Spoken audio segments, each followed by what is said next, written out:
Assalamualaikum students, I am Shakil Ahmed. Our today's history topic is the international relations. Here we will discuss the relations of Pakistan and India.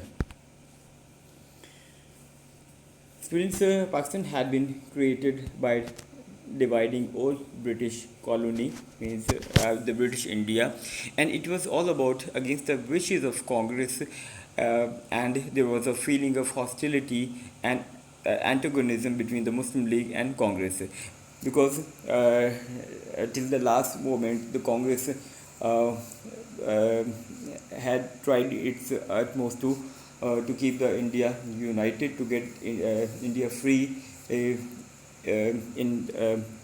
as a united form, but the Muslim demand was totally against it. So it was the basic point where the differences created between the two communities.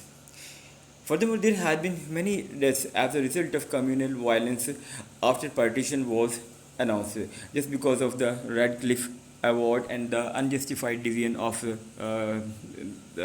Punjab. The Muslim majority areas had been unjustifiably given to India. That's why the migration issue was started. Um, from the very first day, Pakistan had felt threatened by its neighbors. There were so many other issues, like the division of assets, the division of military assets, canal water disputes, and so many others. They were the root causes between the two behind the uh, problems creating between the two sides.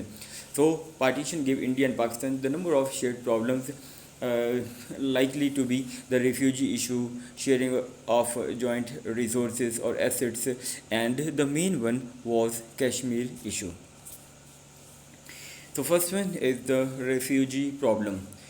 So, despite the large-scale migration between the both countries, there were still substantial religious minorities in each country. So many people they had gone through into other countries, but still there was a large number of people, either Hindus living in Pakistan and or Muslims living in India as well.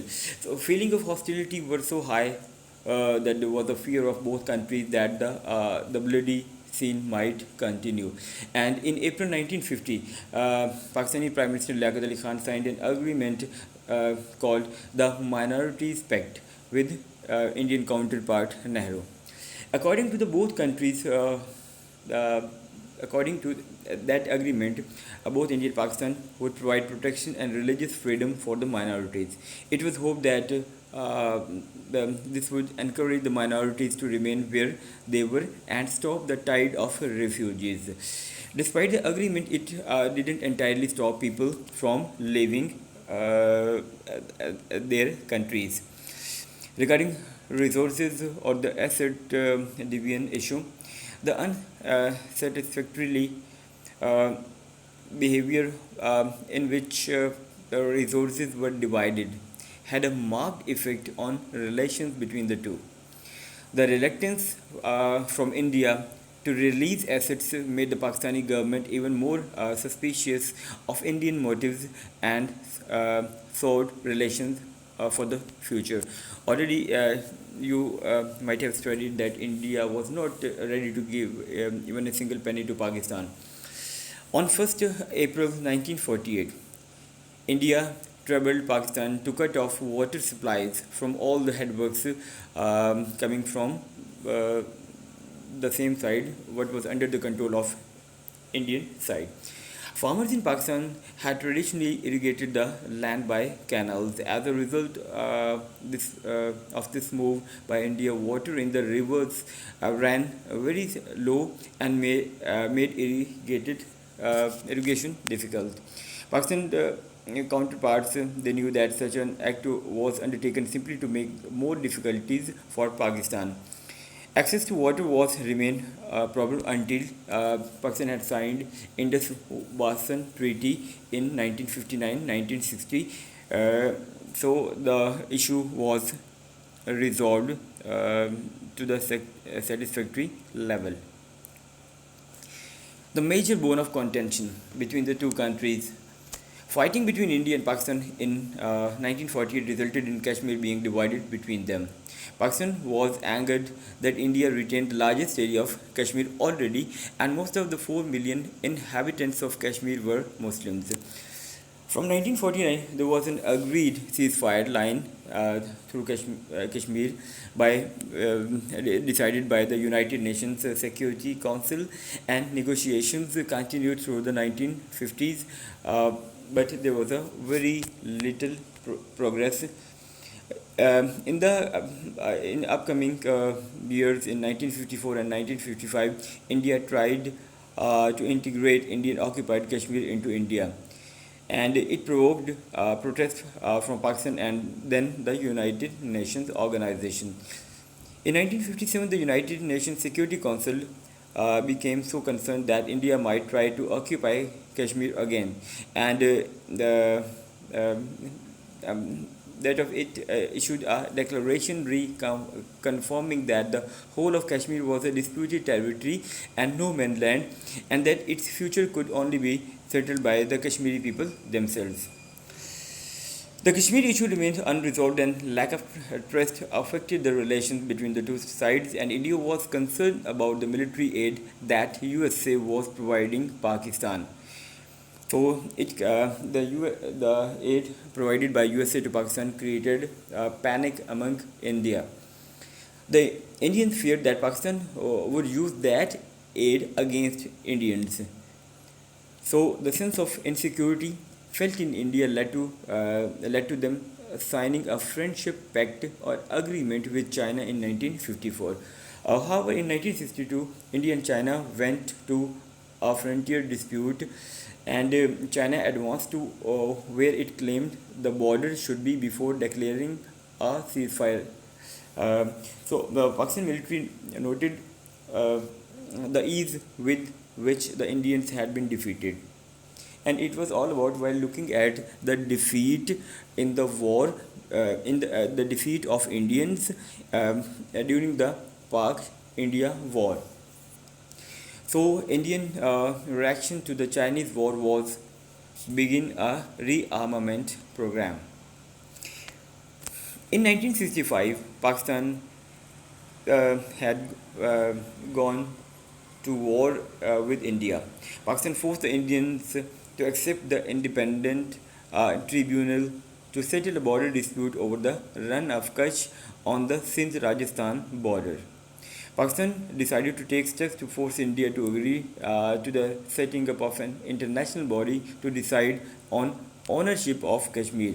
And in August 1965, armed guerrillas were infiltrated into Indian occupied Kashmir with orders to contact rebels and begin local uprisings. On 1st September same year, the Pak army attacked Indian controlled Kashmir, and on 6th September, Indian troops retaliated in revenge by attacking near Lahore. And we all know very well that only a heroic defense by the few troops near Lahore prevented it from being captured by Indians. And it was the incident and the courageous deed done by Major Raja Aziz Bhatti Shaheed on BRB Canal. The Indians launched a second major offensive in the Sialkot sector, but it was successfully controlled and repulsed by the Pakistani paramilitary forces. A full-fledged war broke out between the two sides. After 2 weeks of fighting, both sides agreed to ceasefire. And in January 1966, the Soviet Russia arranged a ceasefire conference in Tashkent in Uzbekistan. Uzbekistan was a part of then Russia. The agreement at the end produced a ceasefire and general agreement sought out all disputes in a peaceful way. Pakistan's ambition of driving India to accept international arbitration over Kashmir had been totally failed. One reason for this was that India was stronger and more determined regarding every issue. Another reason was that during the war, the United States and Britain had placed an embargo, the sanctions or bans on selling weapons to the two combatants, the two countries. As a result, Pakistan had been forced to rely on diplomatic intervention by China, which threatened to step oppose India if it seemed Pakistan's integrity came under threat. And physically, um, Pakistan was unable to get any arms support from its Western ally as well as USA. In 1971, India had a stronger economy and obviously larger population and was able to develop an army larger than Pakistan. So it could also rely on Russia's support after signing the Treaty of Peace, Friendship and Commerce in August 1971. So that treaty was signed by India with Russia. During the civil war in East Pakistan, India attacked East Pakistan. The war led to downfall of Dhaka and the surrender of Pakistani forces, with more than 90,000 of Pakistani soldiers being taken prisoners by India. In the next year, in 1972, Bhutto met Indian Prime Minister Indira Gandhi to conclude a peace treaty, the Simla Agreement. And according to that agreement, the release of 90,000 Pakistani war prisoners had become possible. So Bhutto had to agree that in future talks over Kashmir should be between India and Pakistan only and not at any international forum. There was an improvement in relations when Zia came in power in Pakistan in 1977. So Zia began receiving aid from USA to oppose USSR, Russia, in Afghanistan. So he focused more on Afghanistan than Kashmir, which enabled more peaceful relations. So, during the time period of military regime of Zia, the Kashmir issue was not too much highlighted because the main focus and concern of Zia remained on Afghan war. In early 1980s, the Indian focus uprising from Sikh community in Punjab who were demanding freedom. India accused Pakistan of providing arms and training for Sikh insurgents. In October 1984, Mrs. Indira Gandhi, Indian Prime Minister, was assassinated by Sikhs. Then India openly accused Pakistan of having a role in the Sikh movement and indirectly in the assassination of Indira Gandhi. So ill feeling rose and the relations between the two sides again deteriorated. By 1987, relations had been at the verge of negativity, that both became very close to the war. In late January, the Indian Army began exercises in the Rajasthan sector, and they were designed to intimidate the Pakistanis. Then, in brilliant political masterstroke by General Zia, he flew to India to watch a cricket match at Jaipur between India and Pakistan. So there he met Indian leaders, including Indian Prime Minister Rajiv Gandhi, the son of Indira Gandhi, and managed to cool the situation down. And when he had landed at Pakistani land, the exercise was called off, and both the countries continued to develop nuclear and conventional weapons in case of future warfare. Regarding nuclear research, Pakistan began nuclear research in 1972 and opened the Karachi nuclear power plant. While looking at India's development of nuclear weapons and superiority in conventional forces, Zulfikar Ali Bhutto felt that the nuclear program was needed to ensure Pakistan's survival. This is one of the reasons why Pakistan didn't sign in 1970 Nuclear Non-Proliferation Treaty.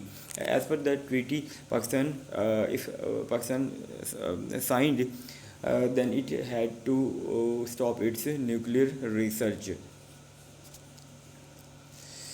In 1974, India carried out nuclear tests, which caused Pakistan to step up into its own development program by founding the engineering research laboratories at Kahuta near Islamabad. And it was believed that the scientists in Pakistan had produced their own nuclear warheads or bombs by 1985. So relations further deteriorated, and in May 1998, India tested 5 nuclear devices. So, in retaliation and in just to respond equally, just a few weeks later, Pakistan had detonated and testified its nuclear capability uh, and devices in the Rasco Hills near Chari. Another uh, bone of contention between the two sides, Siachen Glacier, an area of Kashmir, is a constant conflict. In 1981, Pakistan was concerned that India might try to take possession of area and send troops in to prevent that glacier. They were surprised to discover that there were already 300 Indian troops encamped in the mountains, so the Pakistan troops also dug in. Although the region is uh, desolate and infertile, it's a frozen desert, and at very high altitude, such is its symbolic importance that both have kept troops. There have been regular fighting between the two sides, costing thousands of soldiers' lives. Another burning issue. In April 1999, Muslim Kashmiri guerrillas crossed the line of control log and captured the Indian occupied towns of Kargil and Daraz. The Pakistani government denied its involvement but later admitted. In May 1999, India launched a counter attack during two of its aircraft crossed the Pakistani airspace, and one of them was shot down by Pakistani forces. The international community was horrified that both were the nuclear powers, and immediately after signing the agreement, a peace agreement between the two sides called the Lahore Declaration, the two countries had gone to war. So during May and June 1999, Pakistani forces were pushed back, and Nawaz Sharif was persuaded by United States President Bill Clinton to withdraw its forces from the Indian-held territory. The Kargil conflict proved more damaging to Sharif, and India claimed to have killed 4 to 6,000 Pakistani troops.